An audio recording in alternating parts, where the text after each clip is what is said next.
Hello বন্ধুরা, কেমন আছো সবাই? আশা করি সবাই অনেক অনেক ভালো আছো।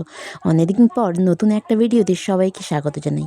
তো আমরা অনেক মজা করতে করতে সবাই মিলে যাচ্ছিলাম বাগানে। হঠাৎ বাগানে কেন যাচ্ছি তার তো একটা কারণ রয়েছে। আর বাগানে গিয়ে যে কী কাণ্ড হলো সেটা জানতে হলে স্কিপ না করে পুরো ভিডিওটা দেখতে হবে। হাঁটতে হাঁটতে পুকুরের পাড়ে চলে এসেছিলাম। এখন তো গরমকাল, মানে বিভিন্ন ফলের সিজন। তো বাজারে গেলেই দেখা যায় বড় বড় কালোজাম বিক্রি হচ্ছে বাজারে। ভেবো না লাঠি নিয়ে কাউকে মারতে যাচ্ছি, কিন্তু ওই গাছে এত পিঁপড়ে আছে যার ভয়ে কোনোদিন যাওয়াই হয়নি জাম পাড়তে। ইনি তো জাম পাড়ার জন্য একদম রেডি, লাঠি নিয়ে গাছের গোড়ায় গিয়ে বারবার তাকিয়ে দেখছিল যে পারতে পারবে কিনা আদেও। এই জামের সিজন প্রায় শেষ হতে চলেছে, তাই খুব অল্প পরিমাণে ছিল গাছে। এই জামগুলো সাইজে একটু বড় জাম, তাই এগুলোকে আমরা আমাদের এখানে বিলাতি জাম বলা হয়।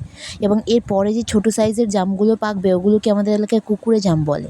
কি নামটা শুনতে একটু অদ্ভুত, তো যাই হোক, তোমাদের এলাকায় কোন জামকে কি বলে সেটা অবশ্যই কমেন্ট করে জানিও। জাম গাছের তলায় গিয়ে দেখি অনেক জাম পড়ে আছে মানে পেরেছে আর কি। তাই আমি তো গাছে উঠতে পারি না, তাই ভাবলাম গুড়িয়ে নিই নিচ থেকে।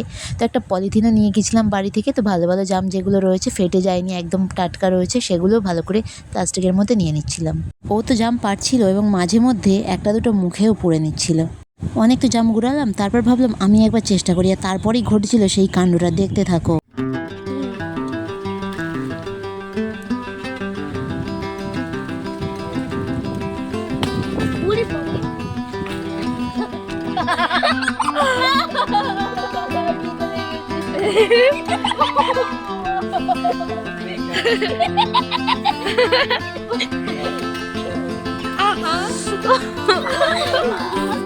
এই ব্যাপারটা দেখার পর অনেকে ভাবছে ছোট একটা জাম আর কতই বা লাগতে পারে, ওভার অ্যাক্টিং করছে হয়তো।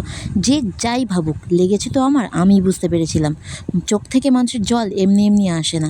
জাম খেতে এসে চোখটাই যাচ্ছিল, কিন্তু জামটা দারুণ মিষ্টি ছিল। আমি মিষ্টি মিষ্টি জাম খাই। তোমার চ্যানেলটাকে সাবস্ক্রাইব করে পাশে থেকে এবং ভালো লাগলে একটা লাইক করে দিও। আর দেখা হচ্ছে পরের ভিডিওতে। Bye bye.